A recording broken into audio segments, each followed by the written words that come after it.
அத்தியாயம் 1216. அக்கிலன் மரத்துளையை விட்டு வெளியே வந்தபோது கல்மாடு அவனுக்காக கோபமாக காத்திருந்தது. அதற்கு பின்னால் அனைத்து சிறிய மாடுகளும் கூடிவிட்டன. அவற்றை பார்த்த பின்புதான் எவ்வளவு நேரம் காலம் அவகாசம் எடுத்துக்கொண்டிருக்கிறோம் என்பதே அக்கிலனுக்கு தெரிந்தது. அவனுடைய யோசனையை கலைக்கும் விதமாக அங்கே பேங் என்ற சத்தத்துடன் கல்மாடு தரையில் மிதித்தது. 2 அதிர்ச்சி அலைகள் திடீரென்று வெளியே வெடித்தன. இன்னும் மரத்துளையின் வாசலில் இருப்பவனுக்கு மறுபடியும் உள்ளே சென்றால் நன்றாக இருக்காது என்று தோன்றியது. அப்படியே வெளியே குதித்திருந்தார். அதே சமயம் கல்மாடு அனுப்பியிருந்த அலைகள் சற்று பயம் கொடுக்கும் விதமாகத்தான் இருந்தது. அதிலிருந்து அக்கிலன் எப்படியாவது தப்பித்தால் மட்டும்தான் இந்த இடத்திலிருந்து அவன் சுலபமாக வெளியேற முடியும். அவனுடைய கவசத்தை முடக்கிவிடலாம் என்று நினைத்த சமயத்தில் அதிர்ச்சி கொடுக்கும் விதமாக இன்னொரு சம்பவம் அங்கே நடந்தது. சிறிய கல்மாடுகள் அனைத்தும் ராட்சத பாறைகளாக மாறி இருந்தது. அது என்ன நடவடிக்கை எடுக்கப் போகிறதோ என்று அக்கிலன் பார்த்து கொண்டிருந்த சமயம் அனைத்தும் அவன் மீது தோட்டாக்கள் போல் பாய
தன்னுடைய யோசனையை கைவிட்டு ஓடுதுன்னா கண்டிப்பா இதுல ஏதாவது ரகசியம் இருக்கணும் என்று தான் வைத்திருந்த கற்களை பற்றி யோசித்தார்.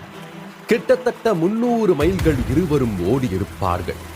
உண்மையாக கல்மாட்டிற்கு அதன் வரம்பிற்கு அப்பாற்பட்ட தூரம்தான் இது. இருந்தாலும் அக்கிலன் மேல் இருந்த கோபத்தால் எதையும் யோசிக்காமல் இவ்வளவு தூரம் கடந்து விட்டது.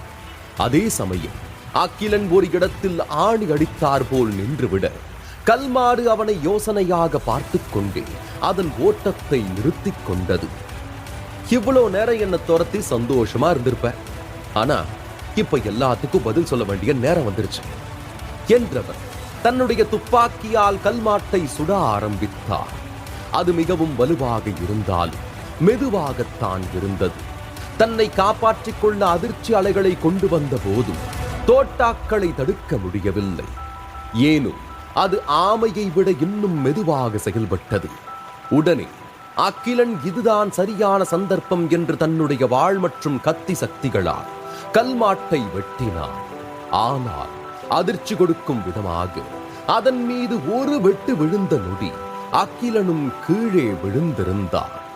அதற்கு என்ன காரணம் என்று யோசித்தவர் விடை கிடைக்காத காரணத்தினால் தன்னை நிலைப்படுத்திக் கொண்டு மீண்டும் தாக்குதலை ஆரம்பித்தார்.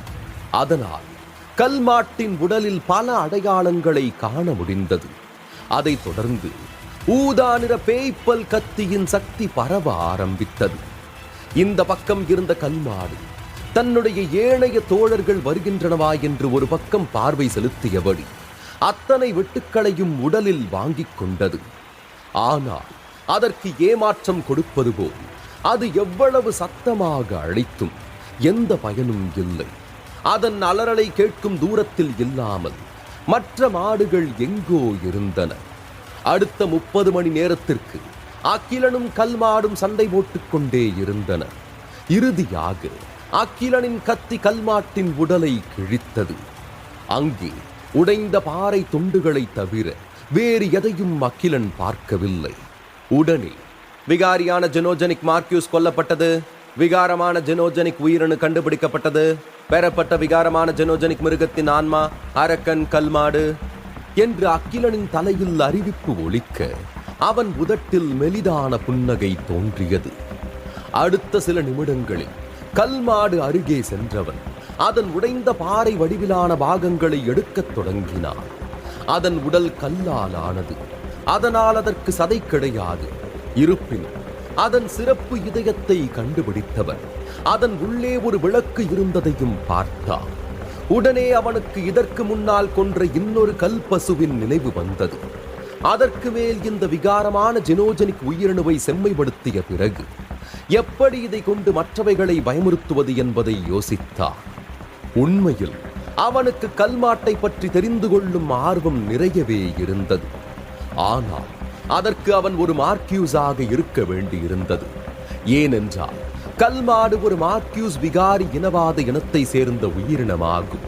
அவனுக்கு உதவ பல மார்க்யூஸ் மரபணுக்கள் கையிருப்பில் உள்ளன. அதனால் அடுத்தடுத்து செய்ய வேண்டியவைகளை நிதானமாக ஆரம்பித்தார். முதலில் அவனுடைய பார்வை கல்மாட்டின் ஆன்மா வடிவத்தின் மேல்தான் இருந்தது. அதை பார்த்தவுடன் சன்னமாக சிரித்தவன் ஆன்மா மூலமாக கல்பசுவின் அனைத்து உடல் திறன்களையும் பெற முடியுமா என்று அந்த வழியில் யோசித்தான். ஏனென்றால் அது கிடைத்துவிட்டால் அவனுடைய வலிமை இன்னும் அதிகமாகும். உடனே அந்த ஆன்மாவை தன்னுடைய சக்திகள் மூலம் பயன்படுத்தி பார்த்தவனுக்கு ஆச்சரியம் கொடுக்கும் விதமாக அவன் அடுத்த சில நொடிகளில் அரக்கன் கல்மாடாக மாறியிருந்தான். அதில் குறிப்பாக அவனுடைய உடம்பில் அதிக அளவிலான மாற்றத்தை கண்டுகொண்டான். அதே சமயம் அவன் வடிவத்தை மாற்றும் அரக்கன் கல்மாடு ஆத்மசக்தி உயிரினத்தின் மூல பலத்தை மட்டுமே அளித்தது. அவன் எதிர்பார்த்தது போல் மற்றவைகளை பயமுறுத்தும் அல்லது எதிர்மறையான விளைவுகள் எதையும் அகிலன் பெறவில்லை. சிறிது நேரம் அதே யோசனையில் இருந்தவன் பின் அதை ஒதுக்கிவிட்டு மறுபடியும் ஜெனோஜெனிக் தேடலை தொடர்ந்தார். இங்கே வான அரண்மனையில் பல முக்கியமான விருந்தினர்கள் வந்து இறங்கியிருந்தார்கள். அதில் வலிமையான ஆண்கள், அழகான பெண்கள், வெள்ளை என்று இறக்கைகள் கொண்ட இறகு இனத்தினரும் அதில் அடக்கம். விரைவில் இந்த செய்தி முழு உயிரணு பிரபஞ்சம் முழுவதும் பரவியது. அதாவது இறகு இனம் வான அரண்மனையின் கீழ்நிலையில் இருந்தார்கள். மேலும் அவர்களின் வாரிசுகள் இங்கே வந்து பயிற்சி செய்ய அனுமதித்திருந்தார். அடிக்கடி அவர்கள் சந்திப்பு நடக்கும். எதிர்கால சந்ததியினரை பாதுகாப்பதற்கும் சக்தி வாய்ந்த உயிரணு கலையை கற்றுக்கொள்வதற்கும் இறகு இனத்தினர் வான அரண்மனையில் தங்கி இருந்தனர். அவர்கள் இங்கே வந்து சேர இன்னொரு காரணம், பல வழிகளில் பணைய கைதிகளாக இறகு இனத்தினர்கள் இருந்ததால்தான். ஒட்டுமொத்த விசுவாசத்தை நிரூபிக்க தங்களை ஈடுபடுத்திக் கொண்டவர்கள் எல்லா வகையிலும் வான அரண்மனைக்கு உதவியாக இருந்தார்கள். செம்பியன், நாம இனிமே இங்குதான் வாழ போறோமா? பரிசுத்த சொர்க்கத்துக்கு திரும்பவே முடியாதா என்று ஒரு அழகான இறகு பெண்மணி அருகிலிருந்த இறகு மனிதனிடம் கேட்டாள். அவளைத் தொடர்ந்து இறகு இனத்தை சேர்ந்த மற்ற மாணவர்களும் செம்பியன் முகத்தை ஆர்வமாக பார்த்தனர். அதிலிருந்து அவள்தான் அவர்களுக்கு தலைவி என்பது போல் தோன்றியது. நீங்க கவலைப்படுற மாதிரி எதுவும் நடக்காது. நாம கண்டிப்பா பரிசுத்த சொர்க்கத்துக்கு எவ்வளவு சீக்கிரம் முடியுமோ அவ்வளவு சீக்கிரம் போயிடுவோம். அது வரைக்கும் நாம இங்கதான் இருக்கணும். அதுக்கும் மேல வான இனத்தினருடைய மரியாதையையும் அங்கீகாரத்தையும் நாம பெறணும் என்று கூறியதும் அனைவரும் அவனை வினோதமாக பார்த்தனர். நீங்க சொல்ற மரியாதையையும் ஒப்புதலையும் அவ்வளவு சுலபமா சம்பாதிக்க முடியும்னு எங்களுக்கு தோணல. அவங்கள விட தாழ்ந்த இனமா இருக்கிற நமக்கு அதெல்லாம் சாத்தியமா என்று கூட்டத்தில் ஒரு பெண் கவலையாக கேட்டாள். அதற்கு செம்பியன், உயர்ந்த இனம்னு நீ சொல்ற யாரும் பிறக்கும் போதே அப்படி வரல. அவங்களுடைய மரியாதை அப்புறம் அங்கீகாரத்தால மட்டும்தான் இந்த இடத்துக்கு வந்திருக்காங்க. நமக்கும் அதே மாதிரி வாழ தகுதி இருக்கு, சக்தியும் இருக்கு. அதனால முதல்ல இந்த மாதிரி பேசுறதையெல்லாம் நிறுத்து என்று அந்த பெண்ணை கண்டித்தார். அதற்குள் அந்த கும்பலில் இருந்த ஒரு ஆண், செம்பியா, நாம அடுத்து என்ன பண்ணணும், அதை பத்தி பேசலாமா என்று கேட்டார். வான அரண்மனை ரொம்பவே சக்தி வாய்ந்த ஒரு இனம். அவங்க வெளியாட்கள் யாரையும் ஒதுக்கி வைக்கிறது கிடையாது. ரொம்பவே சந்தோஷமா ஏத்துக்கிறாங்க. இந்த விஷயத்துல புத்த இனத்தினரை விட மேலானவங்க தான் வான அரண்மனையை சேர்ந்த பெரியவங்க. கொஞ்சம் யோசிச்சு பாருங்க. புத்தர் வெளியாட்களை உள்ள வர அனுமதிச்சாலும் அவங்க சொந்த நோக்கத்துக்கு ஒரு கருவிகளா மட்டும்தான் நடத்துவாங்க. அது எப்பவுமே நம்ம முன்னேற்றத்துக்கு தடையாதான் இருக்கும். ஆனா இங்க அப்படி கிடையாது. நாம கொஞ்சம் முயற்சி பண்ணா வான அரண்மனையோட முக்கியமான பிரதான மாணவர்களா மாற முடியும். இதுக்கு முன்னாடி வந்த வெளியாட்கள் பல பேரு இங்க உறுப்பினர்களா கூட மாறி இருக்காங்க என்று அனைவருக்கும் உத்வேகம் கொடுத்தான். செம்பியன் வார்த்தைகள் அங்கிருந்தவர்களை வெகுவாக கவர்ந்தது என்றே கூற வேண்டும். உடனே அனைவரும் ஒன்றாக வாக்கு கொடுத்தனர். சரி, நீ சொன்ன மாதிரி தொடர்ந்து பயிற்சி செய்யலாம். அதனால நம்ம இறகுகள் இன்னும் நிச்சயம் ஒரு உயர் பந்தயமா மாறும் என்று சத்திய பிரமாணம் ஏற்றுக்கொண்டனர். ஆனால் அவர்கள் யோசித்த உயர் பந்தயம் என்பது மிகவும் கடினமான ஒன்று. அதற்கு தெய்வீகமான உயரடுக்குகளின் தன்மை தேவைப்படுகிறது. அது இருந்தால் மட்டும்தான் அடுத்த நிலைக்கு செல்லவே முடியும். இறகு இனத்தில் சிலர் மட்டும்தான் வலிமையான கட்டத்திற்கு முன்னேறி இருக்கிறார்கள். அதிலும் கூட யாரும் இன்னும் முழுமையாக தெய்வமாக்கப்படவில்லை. அதற்கு காரணம், இப்போது அவர்கள் ஒரு தாழ்ந்த இனமாக இருப்பதால் அவர்களின் உறுப்பினர்களில் ஒருவருக்கு தெய்வீக அந்தஸ்தை அடைவது இன்னும் கடினமாக இருந்தது. அடுத்தடுத்து செம்பியன் அவனுடைய கூட்டத்திற்கு பல விஷயங்களை புரிய வைக்க ஆரம்பித்தார். நம்ம எடுத்த உடனே யார்கிட்டையும் போட்டி சண்டைன்னு போய் நிக்க கூடாது. இங்க இருக்கிறவங்கள நம்ம மட்டும்தான் இப்ப சாமானியர்கள். அதோட அதுல நமக்கு எந்த நன்மையும் சலுகையும் கிடைக்காது. அதனால சக்தி வாய்ந்த உயர்ந்த கலைகளை கத்துக்கிற முயற்சியில தான் நம்மளுடைய முதல் படி இருக்கணும். அப்பதான் பெரியவங்க தலைவர்கள்னு எல்லாருடைய கவனமும் நம்ம பக்கம் திரும்பும். அதனால நாம இங்க இருக்கிற அலுவலக மாணவர்களா சேரலாம். அதுலதான் அதிகப்படியான வாய்ப்பும் கிடைக்கும் என்று கூறினார். அதற்கு இறகு மாணவன் ஒருவன், நாம இப்ப வந்து சேர்ந்ததுக்கு பதிலா கொஞ்ச நாள் முன்னாடி பரீட்சை நடக்கும் போது வந்திருக்கணும்.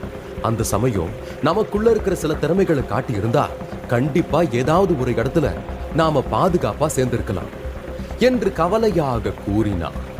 அதற்கு இன்னொருவன், அப்படின்னா அடுத்த வருஷம் வரைக்கும் நாம காத்திருக்கணும். ஆனா அதுக்குள்ள என்னென்ன மாற்றங்களை எல்லாம் கொண்டு வர போறாங்களோ என்று சலிப்பாக கூறினார். அதற்கு செம்பியன், அவ்வளவு நாளெல்லாம் காத்திருக்க வேண்டிய அவசியமே இல்லை, அதுக்கும் என்கிட்ட ஒரு யோசனை இருக்கு என்று கூறியவனை அனைவரும் ஆர்வமாக பார்த்தனர்.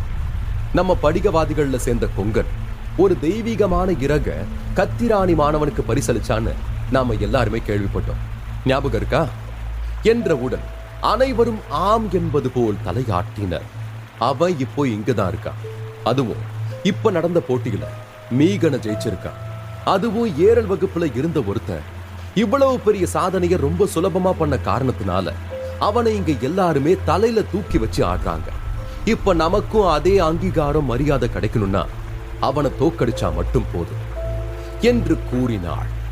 அதற்கு ஒரு மாணவன் ஆவேசமாக, அவனை ஜெயிக்கிறது மட்டும் நம்ம எண்ணமா இருக்கக்கூடாது, மொத்தமா அந்த அகிலன் அழியணும் என்று ஒருவித வன்மத்தோடு கூறினார். அதற்கு செம்பியன், ஏய் வாய மூடு, நீ பேசுறது யார் காதலியாவது விழுந்தது நாம மொத்தமா இன்னைக்கே இடத்த காலி பண்ணிட வேண்டியதான். அதுவும் பரீட்சையில முதல் இடத்தை பிடிச்ச அகிலனுக்கு இங்க என்ன மரியாதை தெரியுமா? அது மட்டும் இல்லாம போட்டியை எப்பவும் நல்ல விதமா மட்டும்தான் பார்க்கணும். அவனை கொல்றது நம்ம எண்ணமா எப்பவும் இருக்கக்கூடாது என்று கண்டிப்போடு கூறினார். உடனே அந்த இறகு மாணவன் தலையை குனிந்து கொண்டு அமைதியாகிவிட்டான். வெளியே செம்பியன் அகிலனை பற்றி சாதாரணமாக பேசினாலும் அவனுக்குள்ளும் பழிவாங்கும் எண்ணம் இருக்கத்தான் செய்கிறது. அதற்கு காரணம் கொங்கன். அவன் பொக்கிஷமான இறகுகளை அகிலனுக்கு பரிசளித்ததை யாராலும் ஏற்றுக்கொள்ள முடியவில்லை. அதுவும் அதன் பிறகுதான் அவனுடைய பல வெற்றிகள் பிரபஞ்சம் முழுவதும் பேசப்பட்டது என்பதை கேள்விப்பட்டவுடன் கொதித்து போயிருக்கிறார்கள். ஆனால் இறகு இனத்தினரின் பழிவாங்கும் வெறியை பற்றி அறியாத அகிலன் ஆரியிடம் கூறியது போல் 1 மாதத்திற்கு பிறகு அபூர்வ மிருகத் தீவை விட்டு வெளியே வந்தான்.